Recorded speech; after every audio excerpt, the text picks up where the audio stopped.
በሰውነታችን ውስጥ በቀን 24 ሰዓት በሳምንት 7 ቀን ያለ እረፍት የሚሰራና ደማችንን ከቆሻሻ የሚያጠራ ድንቅ ማሽን እንዳለ ያውቃሉ? አዎ፣ ስለ ኩላሊታችን ነው የምናወራው። ነገር ግን ብዙዎቻችን ይህንን ውድ አካላችንን ሳናውቀው በየቀኑ ለጥቃት እያጋለጥነው እንገኛለን። ዛሬ የምናየው ቪዲዮ የኩላሊታችንን እድሜ የሚቀጥሉ፣ ጤንነቱን የሚመልሱ፣ ዳግም እንዲታደስ የሚያደርጉ 7 እጅግ ጠቃሚ ነገሮችን በዝርዝር እንመለከታለን። እነዚህ ነጥቦች ማወቆ ምናልባትም ወደፊት ከሚመጣ ከባድ የጤና እክል ሊታደጉት ይችላል። ሰላም ጤና ይስጥልኝ፣ እንኳን ወደ ጤና ማህደር በሰላም መጣችሁ። በዚህ ቻናል ጤናውን የሚጠብቁ ህይወቶን የሚያቀሉና ጠቃሚ መረጃዎችን በየሳምንቱ እናቀርባለን። ለቻናላችን አዲስ ከሆኑና መሰል ጠቃሚ የጤና መረጃዎች እንዲደርሶት ከፈለጉ አሁኑኑ ሰብስክራይብ በማድረግ የደወል ምልክቷን ይጫኑ። የዛሬው መረጃ ለብዙዎች መድረስ ስላለበት ቪዲዮውን ላይክ በማድረግ እንድትጀምሩ በአክብሮት እንጠይቃለን። ሁሉንም ነጥቦች በዝርዝር ወደ ማየት እንለፍ። ወደ መጀመሪያውና ከሁሉም በላይ ወደሚቀድመው ነጥብ ስንመጣ ንጹህ ውሃ ነው። ብዙዎቻችን ውሃን እንደ ተራ መጠጥ እናየዋለን። ነገር ግን ለኩላሊታችን ውሃ ማለት ነዳጅ ነው። ኩላሊታችን በቀን ውስጥ በመቶዎች የሚቆጠሩ ሊትር ደምን ያጠራል። ይህንን ሲያደርግ ደግሞ በደማችን ውስጥ ያሉትን እንደ ሶዲየም ወይም ጨው፣ ዩሪያ እና ሌሎች መርዛማ ቆሻሻዎችን ለይቶ በሽንት መልክ ያስወግዳል። እነዚህን ቆሻሻዎች ተሸክሞ ከሰውነት የሚያስወጣው ደግሞ ውሃ ነው።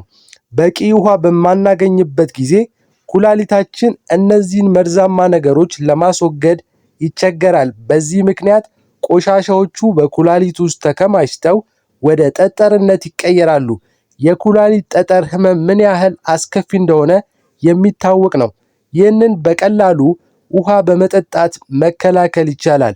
አንድን የቆሸሸ ጨርቅ በትንሽ ውሃ ለማጠብ ብትሞክሩ ቆሻሻው አይለቅም፣ ይልቁንም ውሃው ይበልጥ ይቆሽሻል። ኩላሊታችንም ልክ እንደዛው ነው። በቂ ውሃ ካላገኘ ቆሻሻው በአግባቡ ማጽዳት አይችልም። ብዙ ጊዜ በቀን 8 ብርጭቆ የሚለው ይነገራል። ነገር ግን ትክክለኛው መልስ እንደየሰውየው ይለያያል። ሙቃት አካባቢ የምትኖሩ ከሆነ ሰውነታችሁ በላ ውሃ ስለሚያጣ መጠኑ መጨመር አለባችሁ። ስፖርት የምትሰሩ ከሆነ ኩላሊታችሁ እንዳይደርቅ ተጨማሪ ውሃ ያስፈልጋል። ቀላሉ መንገድ የሽንታችሁን ቀለም ማየት ነው። ሽንታችሁ በጣም ደብዛዛ ቢጫ ወይም ነጭ ከሆነ በቂ ውሃ እየጠጣችሁ ነው። ነገር ግን ቀለሙ ወደ ደማቅ ቢጫ ወይም ብርቱካናማ ካዘነበ ኩላሊታችሁ እባክህ ውሃ ስጠኝ እያለ እየጮኸ መሆኑን መረዳት አለብን። ስለዚህ ዛሬውኑ አንድ ልምምድ ጀምሩ። የውሃ መያዣ ሁልጊዜ ከጎናችሁ ይኑር። ጥማት እስኪሰማችሁ ድረስ አትጠብቁ።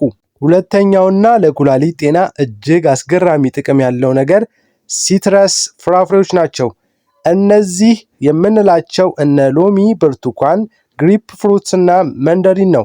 ለምንድነው እነዚህ ፍራፍሬዎች ለኩላሊት ልዩ የሚሆኑት?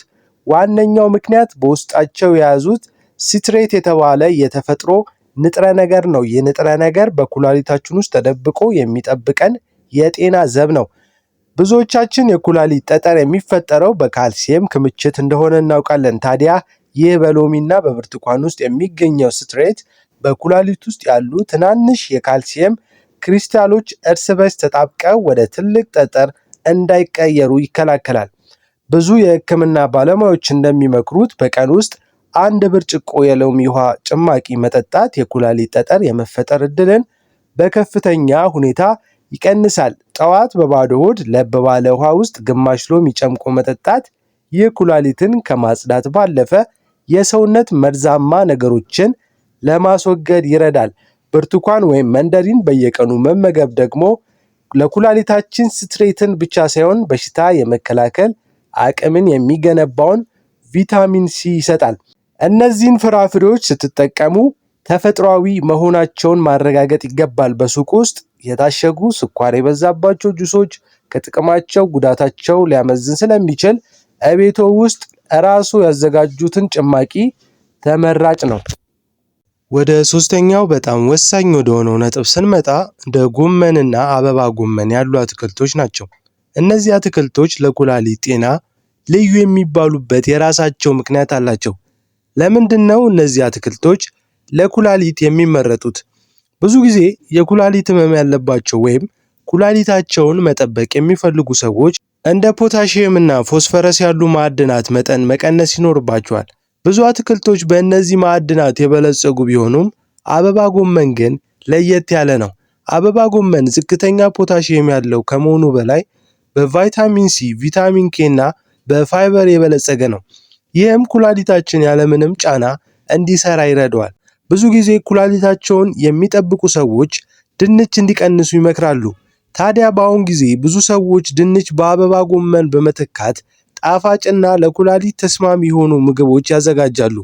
ጥቅል ጎመን ደግሞ በውስጡ ፊቶኬሚካልስ የተባለ ንጥረ ነገሮችን ይዟል። እነዚህ ንጥረ ነገሮች በሰውነታችን ውስጥ ያሉ ነፃ አውጪዎችን በመዋጋት በኩላሊት ላይ የሚደርሰውን ጉዳትና ቁስለት ይከላከላሉ። ጥቅል ጎመን በትንሹ ከትፎ በሰላጣ መልክ መመገብ፣ አበባ ጎመን ወይም ጥቅል ጎመንን ብዙ ጊዜ ጨው ሳያበዙ በወጥ መልክ አብስሎ መመገብ እነዚህን አትክልቶች ኩላሊታችሁን ከመርዛማ ነገሮች ከመጠበቃቸውን ባለፈ የደም ስሮቻችሁ ጤናማ እንዲሆኑ በማድረግ ወደ ኩላሊት የሚሄደውን የደም ዝውውር እየተስተካከለ እንዲሆን ያደርጋሉ። አራተኛው ምናልባትም በጣም ጣፋጭ የሆነው የኩላሊት ወዳጅ የቤሪ ፍሬዎች ናቸው። በተለይ እንደ እንጆሪ እና ብሉቤሪ ያሉ ፍራፍሬዎች ለኩላሊት ጤና እጅግ አስገራሚ ጥቅሞች ይዘዋል። ዋነኛው ምክንያት በውስጣቸው የያዙት ከፍተኛ የአንቲኦክሲዳንት መጠን ነው። ኩላሊታችን ደም በሚያጠራበት ወቅት በተለያዩ ምክንያቶች ኦክሲዴቲቭ ስትረስ ወይም የሴሎች መጎዳት ሊደርስበት ይችላል።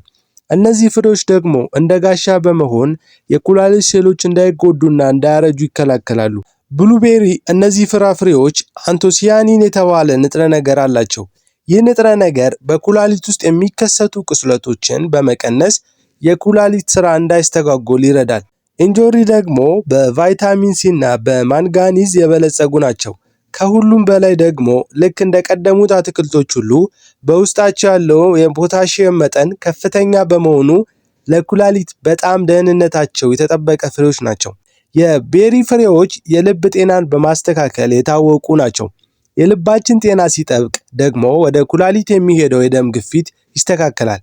ይህ ማለት ለልብ የምታደርገው መልካም ነገር ሁሉ ለኩላሊትም ትልቅ እገዛ ነው ማለት ነው። ጠዋት በቁርስ ሰዓት ለሌሎች ምግቦች ጋር በመቀላቀል ወይም ደግሞ እንደ ጤናማ መክሰስ በቀን ውስጥ በትንሹ መመገብ ያስታውሱ። እነዚህ ፍሬዎች ስትገዙ በተቻለ መጠን በተፈጥሮ የታሸጉ ወይም ትኩሶቹን መጠቀም አለባችሁ። በስኳር የታሸጉትን ከመጠቀም መቆጠብ ለኩላሊታችን የተሻለ ምርጫ ነው። አምስተኛው ነጥብ ምናልባትም በየማዕድን ቤታችን በብዛት የምናገኘው ግን ጥቅሙ በሚገባ ያላስተዋልነው ነው። እሱም ነጭና ቀይ ሽንኩርት ናቸው። እነዚህ ሁለት የመድኃኒት ቤተሰቦች ለኩላሊት ጤና እጅግ ወሳኝ ሚና ይጫወታሉ። ለኩላሊት ህመምተኞች ትልቁ ፈተና የጨው መጠን መቀነስ ነው። ታዲያ ነጭ ሽንኩርት ጨው ሳይጠቀሙ ምግብ እንዲጣፍጥ በማድረግ ትልቅ እገዛ ያደርጋል። ነገር ግን ከጣዕሙ በላይ ነጭ ሽንኩርት አሊሲን የተባለ ድንቅ ንጥረ ነገር ይዟል። አሊሲን በኩላሊት ውስጥ ያለን የከባድ ማዕድናት ጫና ይቀንሳል። የደም ግፊት ዝቅ በማድረግ ኩላሊታችን ላይ የሚደርሰውን የመድማትና የመጎዳት ዕድል ይከላከላል። ቀይ ሽንኩርት ደግሞ ኩዌርሴቲን የተባለ ኃይለኛ አንቲኦክሲዳንት ይዟል። ይህ ንጥረ ነገር ኩላሊት በደም ውስጥ ያለን ስብና ቆሻሻን በአግባቡ እንዲያጠራ ያደርገዋል። ቀይ ሽንኩርት በውስጡ ያለው ፖታሺየም በጣም ዝቅተኛ በመሆኑ ለኩላሊት ተመራጭ ምግብ ነው።